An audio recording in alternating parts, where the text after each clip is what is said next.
How are we in a situation that out of 50 Republicans in the Senate, 20% of them are at risk of voting with a radical left on this incredibly dangerous bill? Well, that's what we're facing, my friends. That's what we're facing. 10 Republicans would have to be voting for this. Now, the House of Representatives voted on this so-called Respect for Marriage Act in July.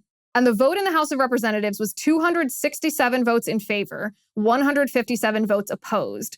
But of those who voted in favor, it was all of the Democrats, of course, but 47 Republicans voted in favor of this bill.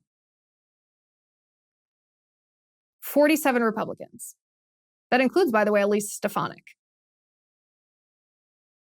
47 Republicans. To me, that's just mind-blowing. Like, do we actually have that stupid of people who represent us in Congress that they look at this and they just believe the Democrats' talking points when the Democrats say, oh, this is just about tolerance. This is just making sure that gay people have equal rights. Do Democrats actually believe that? Or do Republicans actually believe that? If you believe that, you are so gullible, then you are unqualified to serve in the United States Congress. I don't know why any Republican would believe what Democrats tell them about anything, let alone something as serious as religious liberty here. This is a time that we must write to our senators and demand that they vote no on this bill. Tell them, do not fall for the lies of the radical left. So let's talk about which Republicans said that they're going to vote yes for this bill and which Republicans have either not said which way they're going to vote. They're possibly yeses, the sort of the vulnerable ones, so that we know who to write to. So 3 Republicans so far have said that they will be voting yes on this bill. Senator Susan Collins from Maine is actually a co-sponsor of the bill. Absolutely asinine. I'm actually a little surprised at Senator Collins. I know that she is socially liberal and a little more economically conservative, but I'm surprised that she would not recognize the religious liberty threat inherent to this bill. And I know she verbally says, well, we want to make sure that my colleagues are comfortable with the religious liberty protections. But you've seen how the Democrats operate, right? Are you assuming that they operate in good faith? Because if so, what do you base that belief on? They have never operated in good faith. Senator Collins, you saw that for yourself with how they handled Kavanaugh. You've seen that for yourself with how they handled the Russia collusion hoax that they propagated in order to impeach Trump simply because they didn't like him. You know these people are not honest people. And if they didn't include specific protections for religious people in this bill, it's because they don't want that. They don't intend to do that. So I don't understand why Susan Collins would be a yes on this. It's a head scratcher. Another senator, Republican, who has said that he is a yes vote is Rob Portman from Ohio. He's an outgoing senator. Hopefully he will soon be replaced with J.D. Vance after November. But that's why Schumer wants the Senate to vote on this before November, because he knows we're going to take back the Senate.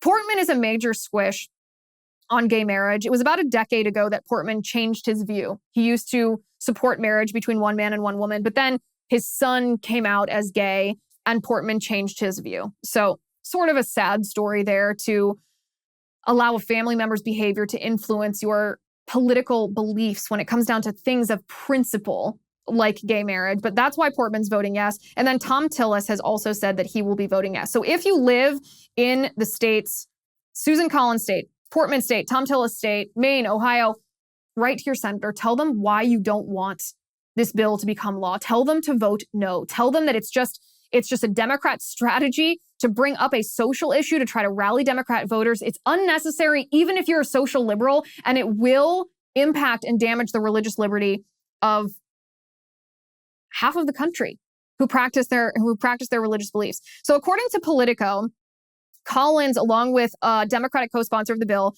Tammy Baldwin, met with Rob Portman, Tom Tillis, and Kirsten Sinema to discuss how to convince other Republicans to vote yes. There are between 8, maybe 10, maybe 12 Republicans who have said that they're maybes on this bill. Senator Joni Ernst, she says, this is her quote, "I'm open to it." So if you live in Iowa, write to Senator Joni Ernst and tell her you don't want this bill to become law. Senator Roy Blunt said, "I'm going to look at it." If he's going to look at it, remember, here's the thing. It's disappointing to me. I always see these quotes from these Republicans and I feel deflated. I think, oh my gosh, are you this stupid? Are you this gullible? But then I think, if they say these phrases like, I'm open to it, or I'm going to look at it, it also means that they're open to not voting for it, or I'm going to look at it and possibly I'll determine that my vote is no. Their minds are still changeable. So play your role. You hired them. You sent them to Washington, D.C. to represent you. Convince them why they should vote no. Lisa Murkowski from Alaska, who is for gay marriage in general, has said this. She said, I have long made known public my support for marriage equality, but she said that she hasn't had a chance to review the bill closely. Again, a squish, but that means her mind has not been firmly made up. Right to Lisa Murkowski. Ron Johnson, Senator Ron Johnson, I almost don't know what to think when I think of Ron Johnson's behavior here, because he's sort of an example of caving to peer pressure, which maybe that'll serve in our favor. I don't know. It depends on who puts more pressure on him, the right or the left here. But first, Ron Johnson, when he was asked, said yes, that he supports civil unions. He supports this. I think he said, I don't see why I wouldn't vote for this bill. And then he came out against it. So when he came out against it, he made sure to signal his support for gay marriage, which shows that he's kind of a squish on this. He said, I always support civil unions, but never felt that this bill is necessary. He said, this is just Democrats opening up a wound that doesn't need to be opened up. And now that I've talked to people, there are some very serious concerns on religious liberty. He said last week, I would not support it in its current state. If your senator is Senator Ron Johnson, send him an email.